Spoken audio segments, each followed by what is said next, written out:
Köszöntelek én is benneteket, kedves testvérek, örülök, hogy itt szolgálhatok. Az jobban örülnénk, hogyha aki ki lett volna írva, ő jelent volna meg, de most én állok itt. Az alap témáját és az alap ötletét a mai állítatomnak egy különleges bibliai társasjáték adta, képzeljétek el, amit már a fiatalokkal ki is próbáltunk a szombatiskola alkalmával. Ugyanis egy barátommal készítettünk egy ilyen egyedi tervezésű és még mindig folyamatban lévő, nem befejezett játékot, vagy bibliai társasjátékot, ami igazából kártyákból áll, és ószövetségi hithősök vannak rajta. És az volt a játék, hogy 4-et választottunk, és most én a mai állítatomhoz is 4 ilyen szereplőt választottam, ezt majd fogom nektek mutatni, illetve elmondani. Amiben még inspirált engem az Úr ennek az alkalomnak, az egyszer egy hétköznap este történt, amikor éppen a kislányomat fürdettem, és tudjátok, nem is tudom melyik boltban lehet kapni egy ilyen talpas kis tükröt, egy kerek tükröt, ami ott volt a kádja szélén.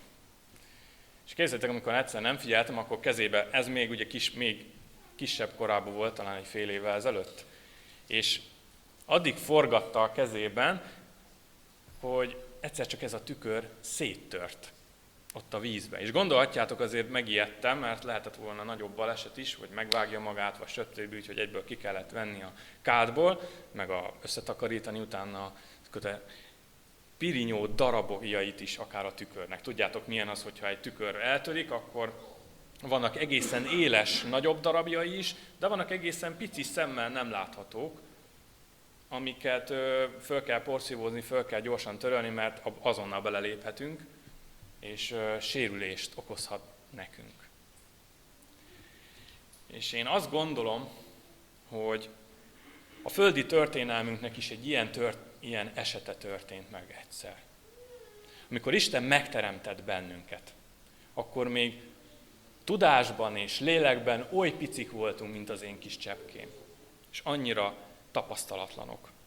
De sajnos, amikor a bűn betört a világunkba, akkor ezt a képmását, ahogy írja a Biblia is, hogy mikor Isten azt mondja, hogy teremtsünk embert a mi képmásunkra, ami szinte tükörképünkre és hasonlatosságunkra, azt a bűn összetörte darabokra. És azt hiszem, hogy mindannyian Istennek tükörképének egy-egy ilyen törött darabjai vagyunk, amit össze kell gyűjtenie Istennek, és helyre kell hoznia. Különben úgy, ahogy ezek az éles tükörnek a szélei, ezek megvághatnak másokat, megvághatnak embereket. És Isten ezt nem szeretné. És 4 ilyen tükörtípust, vagy darabtípust választottam ki magamnak, így a társasjáték segítségével. Az első, meg is mutatom, és aztán végigmegyünk ezeknek a személyeknek az életének egyik ilyen momentumán, jó? Az első ilyen a gyermek Sámuel, aki ugye többféle tisztséget is tartott egyébként, proféta is volt, bíra is volt Izrael életében. A következő ilyen, ez már az új szövetség, Kajafás, akit választottam. Ő az egyik ilyen törött darabja Istennek. A harmadik Sámson, és a 4. az pedig Sault választottam. Szóval erről a 4 típusról fogunk együtt gondolkodni a maradék időnkben. Sámuel a bírák korában élt, és pontosabban a bírák korának és a királyok egy nagy fejezetnek a végződésén, és azt találjuk Sámuelnek az életéről, hogy egészen kis korától kezdve Istennek nagy terve volt vele. És konkrétan őt Silóban, a templomban, a frigyláda mellett feküdt, ott aludt, ott élt. És ott tanította Éli főpap, aki már nagyon idős volt, és azt írja a Biblia, hogy már alig látott, tehát már egészen idős volt. És a fiai Éli papnak ott szolgáltak ezzel a gyermekkel, Sámuellel együtt ebben a templomban. És látták Sámuel az ő életüket, az ő szolgálatukat, és mit látott Sámuel gyerekként? Ugyan azt mondják teológusok, hogy 10, 12, 14 éves körül lehetett. Mit láthatott? Élitől és az ő fiaitól. Hogy szolgáltak ebben a templomban? Azt írja, hogy hiteltelenek voltak. Nem volt összhangban az életük, a cselekedeteik a hitükkel. Mert idegen nők után mentek, és ezzel beszennyezték az egész szolgálatát, az egész ázsióját, imázsát az Isten házának. És ezt Isten nem engedhette, hogy ilyesmi tisztátalanság bent legyen. És azt írja még, hogy Sámuelt hívja az Úr az ő templomában, megszólítja, név szerint. Úgy mondta neki 3-szor is, hogy Sámuel, Sámuel. És aztán ugye tudjuk a történetet, többen ismeritek biztos, ugye harmadjára észleli tulajdonképpen, és gyakorlatilag Éli főpap is azt, hogy nem ő hozzászól az időshöz, a tapasztalthoz már az Isten, hanem az a gyermekhez szól, és őt hívja. És elgondolkodtam azon, hogy a hitelesség és a hit az egymástól nem választható el. Akinek összhangban vannak az élete, az a hite és a cselekedetei együtt. És mindegyik ilyen törött darabjánál Istennek meg fogunk nézni azt, hogy mivel küszködött. És hogy meg fogjátok látni, hogy haladunk majd az utolsóhoz, azt, hogy minél nagyobb az a tisztség, vagy az a felelősség, amit Isten adott ezzel a szolgálattal annak a kiválasztott személynek, annál nehezebb, annál több mindennel kell küzdenie annak a személynek. De azt látjuk, hogy Sámuel élete az olyan tiszta volt. Mindannak ellenére, amit a templomban látott a kortársaitól. Akik képmutatók, akik hiteltelenek voltak, és ő ezzel küzdött fiatal éveiben. Hát én nagyon csodálkozom azon, hogy lehetett Sámuelből egy ilyen tiszta lélek, egy ilyen tiszta tanító, akivel Isten ennyire együtt tudott működni, még idős korában is. Azt olvassuk, hogy ha történik valamilyen esemény, akkor mindig az Úrhoz odament, és megkérdezte tőle, és Isten válaszolt neki, mint ahogy a jó profétákhoz illik. Csoda, hogy egy ilyen közegben, egy ilyen képmutató, egy ilyen hiteltelen, egy ilyen bűnös szolgáló közegben Sámuelből micsoda vezető tudott lenni egyáltalán.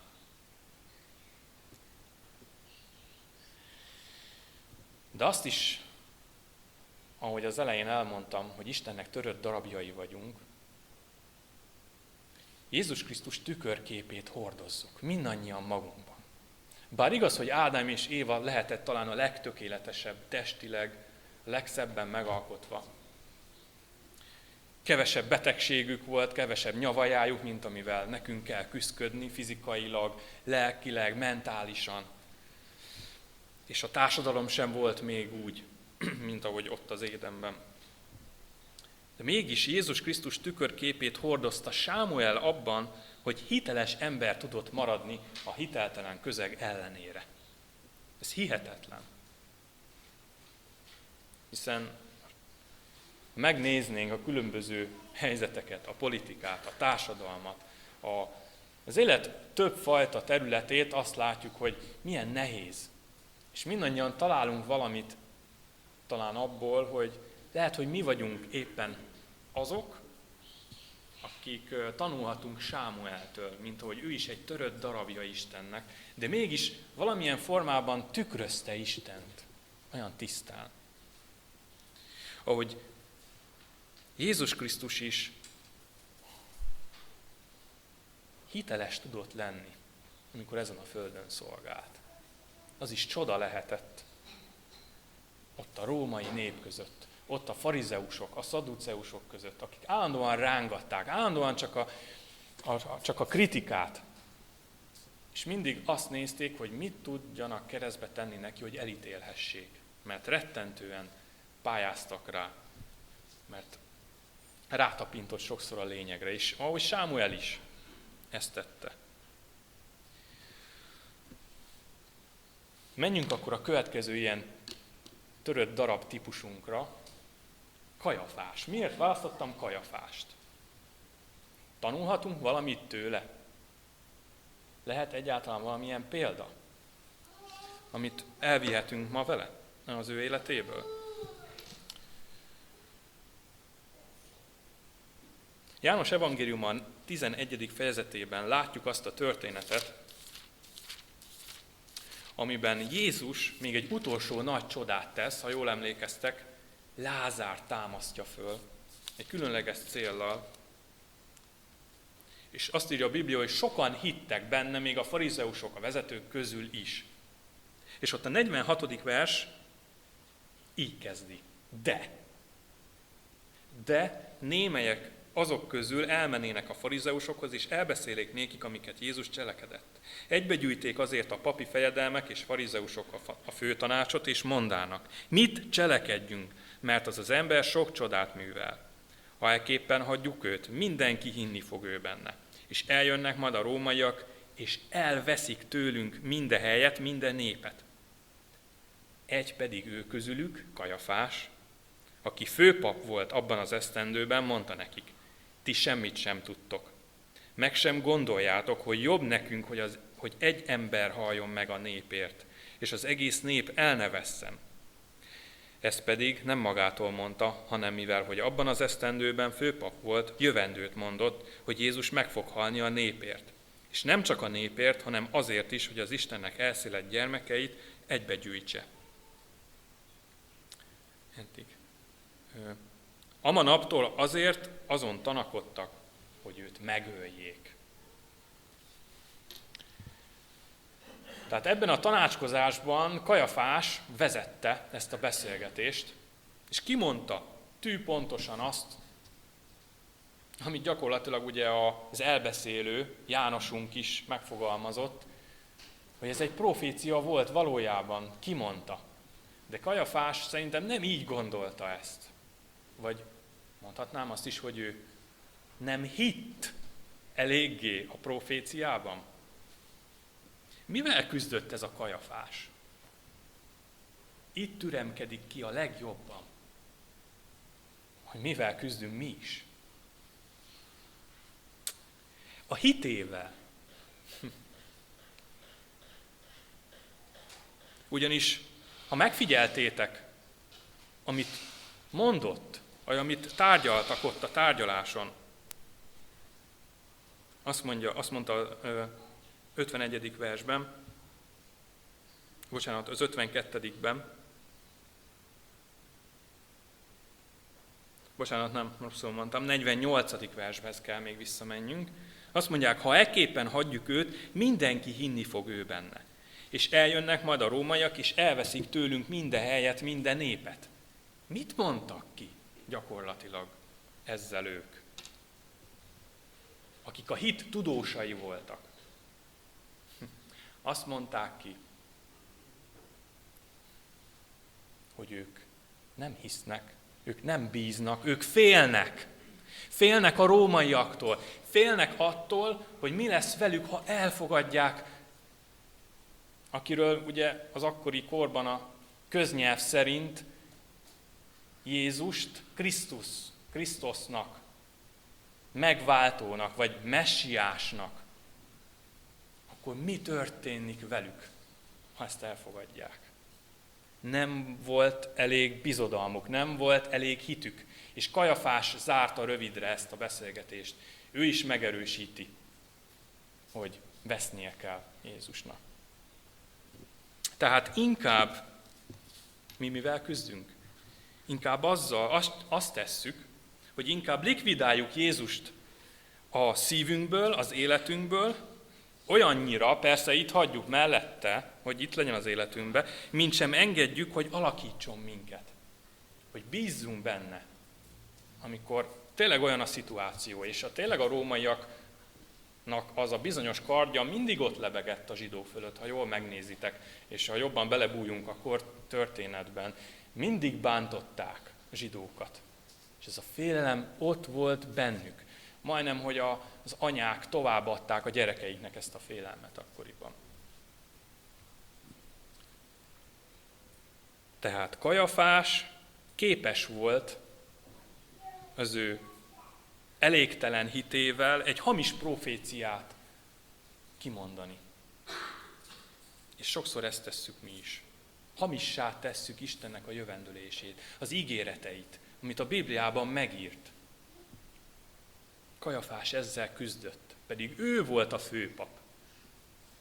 Ő neki kellett volna vezetni Jézushoz az embereket, mint elnök. Ezért Kajafás valamiben mégis Isten tükörképe tudott lenni. Törött darabja. Tudjátok, hogy mi? Jézus Krisztus tükörképét úgy tudta hordozni önmagában mégis Kajafás ennek ellenére, hogy azért az életében a törvényt azt megtartotta. Mert hogy a farizeusok, ha innen ebből a szemszögből nézzük, és ha az életünknek azt a részét nézzük, akkor mi nagyon sok mindent megtartunk az Isten igéjéből. Most nem kezdem el sorolni, de tudjuk adventisták, hogy mi az, amit megtartunk, és szívesen, és talán, hogy még büszkék is vagyunk rá. Úgy, ahogy Kajafás is büszke volt, mint nép, mint saját népére. De mint főpap, egy pillanatra, emlékeztek, amikor Pilátusnál a törvényszéknél álltak? Kik voltak a szereplők? Ott állt Jézus, aki már eléggé meg volt gyötörve, kapott rendesen, az alatt a 24 órán belül. Ott állt Kajafás, mint főpap. Persze ott állt a nép, ott állt Pilátus. És egyszerre jelen volt a történelem során a jelképek, az ószövetségi jelképek és szimbólumok. Egyszerre ott állt Jézus, mint főpap, és ott állt a szenvedő, izzadó, vért verítékező, áldozati bárány is Jézus. Egyszerre, egy időben. És ez a világ történelem előtt azt mondja még a Biblia a Jelenések könyvében, hogy az Úr meg fogja azt tenni, hogy amikor visszajön másodszor, akkor föltámasztja előbb azokat is, akik ezen az eseményen ott voltak, akik elítélték, akik utána a kereszthez, a Golgotán kikísérték és elítélték Jézust. Miért? Hogy újból lássák ezt az evangéliumot. Amikor ott áll a főpap, aki megáldozza értünk az áldozati bárányt. Mindkettő Jézus. És Isten tudja, hogy kell rendezni az életet. Ő rendezte ezt így meg. Ezek nem véletlenül történtek. Minden, ami a Bibliában meg van írva, ki, mikor, hogy, az mindig az legnagyobb isteni rendezőnek az ő leírása. Az ő könyvében van írva. Menjünk a következő tükörképünkhöz, vagy törött darabjunkhoz, ami talán bizonyos tekintetben érdekes lesz. Ugye mondtam, hogy Sámson, és ez a kép megrajzolva akkor van, amikor még utoljára a filiszteusok épületében azt a bizonyos 2 pillért összedönti. És mindenkire rázúdul önmagára, és ő is meghal, Sámson. A filiszteus ellenséggel együtt. Ugye ez a Bírák könyvében van, találjuk. Ugye a filiszteusokról azt tudjuk, mint ellenséges nép, hogy ők a Gáza körül éltek, ott a tengerpart környékén, mert ők onnan a Kréta környéken lévő szigetekről származtak, és szerettek volna mindig benyomulni, és minél több területet behódolni és elfoglalni. És mindig ott voltak az izraelitek, és mindig összetűzésbe keveredtek. Szóval nagyon sok ideig a filiszteusok egyfajta ilyen fő ellensége volt Izraelnek. És mindig harcoltak ellenük. És azon gondolkodtam el, hogy vajon Sámson mivel küzdködött, amivel mi is küzdhetünk.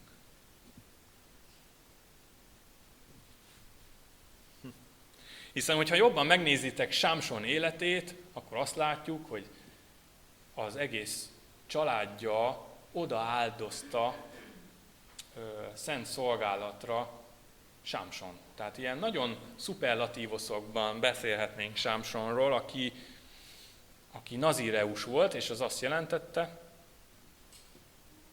hogy egészségesen élt, hogy erős volt, és azt írja a Biblia, hogy a haja, hát nem a hajában volt az ereje, hanem az a jelképes szimbóluma volt annak. De mi volt ez az erő? Ez a legyőzhetetlen erő, hogy még a vadállat sem tudta legyőzni, és hogy a filiszteusok sem tudták egyedül legyőzni. Hiszen ő nem hadsereggel ment, hanem puszta kézzel ment mindig.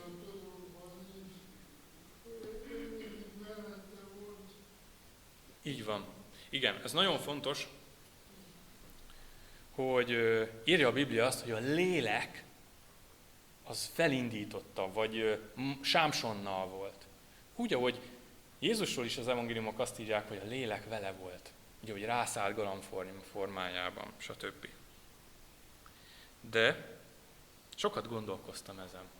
Mivel küzdhetett mégis Sámson? Amivel mi is küzdünk. Hiszen ő nagyon erős volt. Egy valamivel.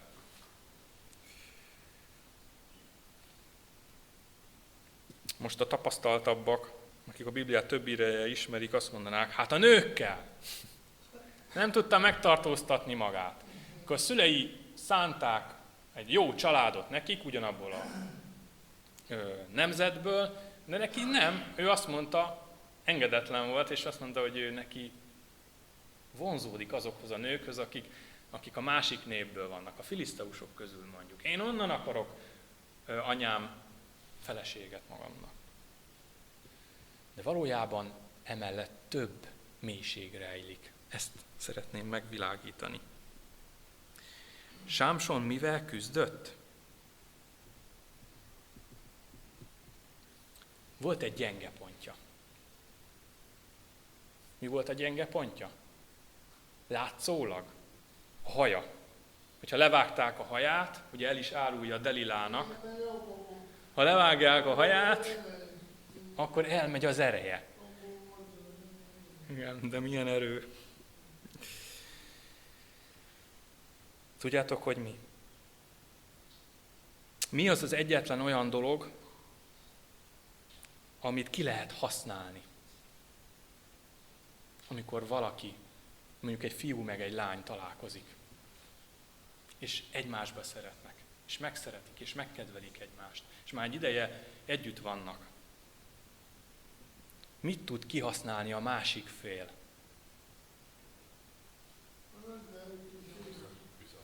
A bizalmát és a szívét, ami a szeretetét. Amikor valaki, és Delilánnak az a bizonyos történet, amikor faggatja őt, amikor ráteszi Sámson, Delilára ráhajtja a fejét. Amikor az a gyengétség, amikor már megnyíl, amikor már intimitás, amikor az őszintesség van a kapcsolatban. Mikor vagyunk a leggyengébbek? Nem az idegenekkel kapcsolatban. Ki lehet használni a szeretetet? Ismeritek, nem? Amikor visszaélünk a másiknak a szeretetével. És Sámsont agyon kínozták, nevetségessé tették, pedig legyőzhetetlen volt. És van ez egyetlen pillanat, ami ugye meg is ragad a kártyán lévő kép, amikor már kigúnyolták és megvakították Sámsont, egy kis fiúcska vezette őt oda a filiszteusok elé, hogy kigúnyolják tovább. Akkor még az utolsó momentumában azt kérte Sámson tőle, hogy emlékezzél meg rólam. Ez is elhangzik, ugye, a keresztnél. Micsoda tükörképe volt Sámson Jézus Krisztusnak, pedig ő egy törött darabja. Pedig ő azt mondanánk, hogy nem mindig tökéletesen és tisztán hordozta Krisztus képét. És az a szeretet volt a gyenge pontja, a világ megváltójának is, ami minket ment meg, vagyis a sebezhetetlen Krisztust. Emlékeztek az evangéliumokba? Azt mondja egyszer Jézus, hogy amikor már ugye vádolják, vagy ott van az ítélőszék előtt, hogy én hívhatnék egy egész légiót, és mindenkit lekaszabolnának, hogy engem megmentsenek. És azt mondta Jézus, nem. Sebezhetővé teszem magam, érted, kedvesem, kedves gyermekem. És föláldozom magam, hogy az ellenséget legyőzzem. Sámson, ahogy legyőzte a filiszteusokat, Krisztus is legyőzi sátánt, legyőzi a bűnt, legyőzi az én bűnömet is, amit átadhatok neki. Miért? Ahogy az atya, vagyis a Sámson szülei azt mondták, hogy válasz onnan, jó lett, nagyon szép családot tudok neked lányt mutatni. Nem, apám, anyám, nekem az a bűnös kell. Az a bűnös Szabolcs kell, az a bűnös ember kell nekem. Tök mindegy, hogy visszaél a szeretetemmel, sokszor megbánt, kigúnyol, nem őszinte velem.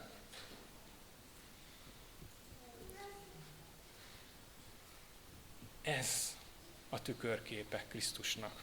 És menjünk akkor a negyedikhez, Saulhoz.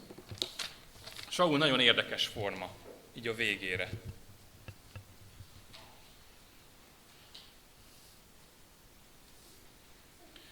Saul volt egy olyan kiválasztott személy, akinek fizikai adottságai révén a legszebb, a legsármosabb, és a legmagasabb volt. Mindenki vállánál is magasabb, úgy fogalmazza meg a Biblia.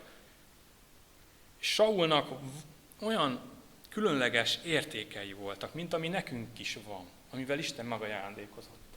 Szépséggel, megajándékozott ranggal. Vannak megfelelő anyagiak is az életünkben. A végzettségünk, a beosztásunk, a képességeink, a lehetőségeink. Annyi mindennel felruházta Sault is, a Jóisten. De valamivel ő is küzdött. Mert hogy az élet az küzdelemből áll. Olyan jól kezdődött Saulnak az élete. Oly sok mindent tett. Úgy szerette a nép is.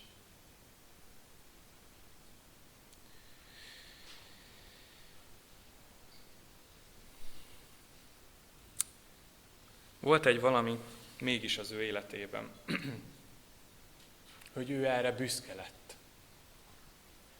Olyannyira elhitte, hogy ő nagyjá vált, hogy nem volt képes megalázkodni, amikor Isten elvezette egy olyan ponthoz Góliát esetében, amikor nem tudták legyőzni. Ott voltak újból a filiszteusok már megint.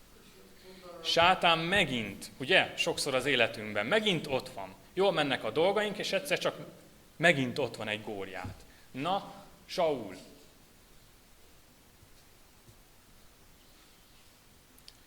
és a legkisebb, jelentéktelen fiúcska, Dávid jön, és az az irítség, amikor az asszonyok énekelték fennhangon, hogy Saul legyőz ezret is, ugyanis van ez az ének, és azt mondja, Dávid még többet, még 10 000 is legyőz. Ez aztán megütötte a fülét Saulnak, és azt mondta, hogy nálam nem lehet nagyobb senki sem.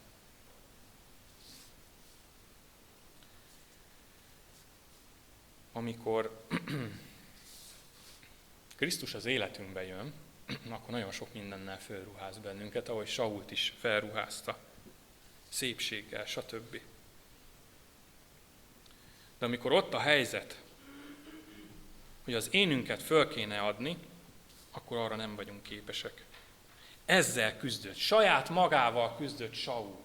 Küzdködtél már saját magaddal? Az éneddel.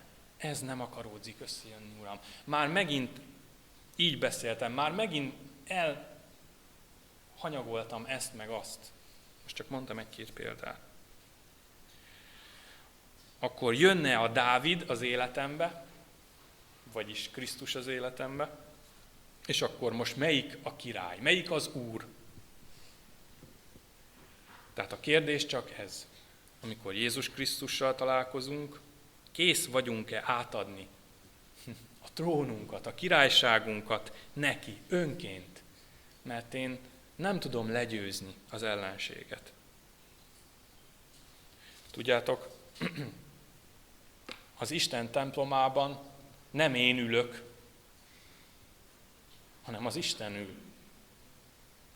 És János apostol az a személy, aki egy új szót vezet be az új szövetségbe. Képzeljétek el, János levelében egyetlen egyszer, illetve többször hangzódik el, vagy látjátok írva ezt a kifejezést, görögül így van, hogy Antikrisztos. Ez mit jelent?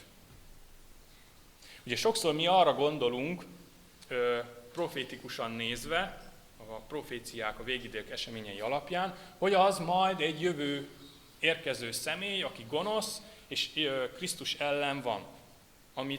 Minthogyha ő lenne az, de Krisztus ellen tevékenykedik. De ezt, hogyha magunkra vonatkoztatjuk, akkor ez az antikrisztus kifejezés, ez mit jelent? Krisztus ellen. És az Isten templomában csak, ahogy említettem, egy Krisztus ül.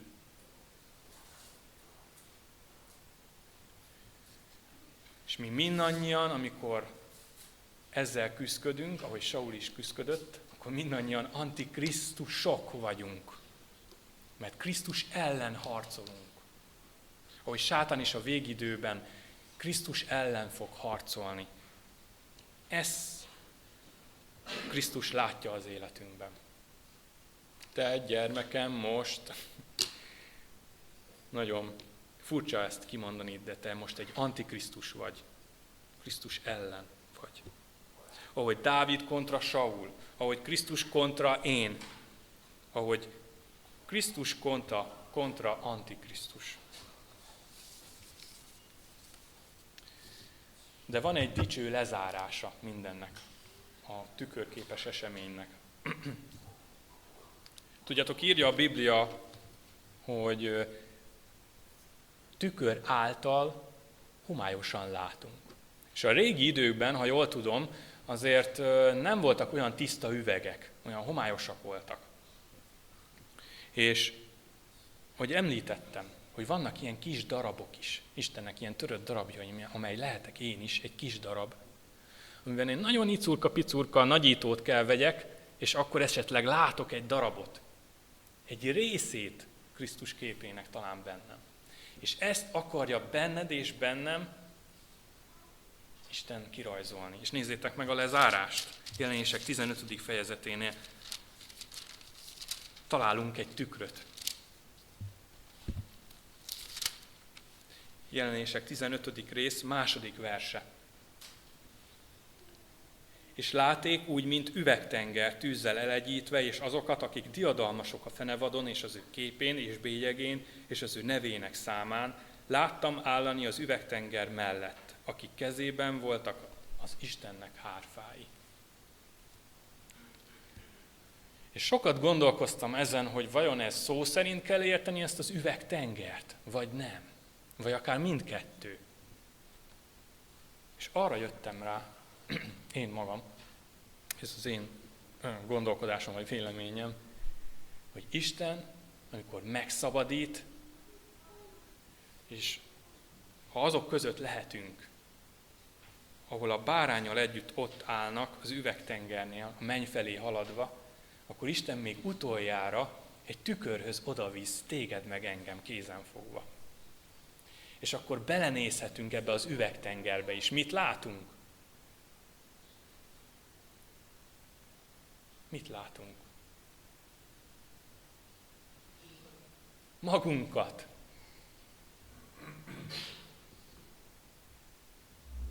Isten még utoljára, mielőtt a mennybe visz bennünket, még megmutatja a tükörképet. Nézd, gyermekem, olyan szép vagy most már. Átalakítottalak az én jellememre. És én ezt kívánom nektek, hogy ez a 4 típusú törött darab, amivel mindegyik személy küszködik az életében. Ha magadra ismertél ezek közül, akkor imádkozz, akkor kérd Istent, hogy ezek a darabjait helyre tudja állítani benned. Mert Isten keresi ezeket a törött darabokat, úgy, ahogy én összetakarítottam a tükörtörés után lévő darabokat. És ő majd összeállítja egy tükörképpé, amikor haladni fogunk a menny felé. Ez a nagy ígéret, és én ezt kívánom mindannyiutoknak. Amen.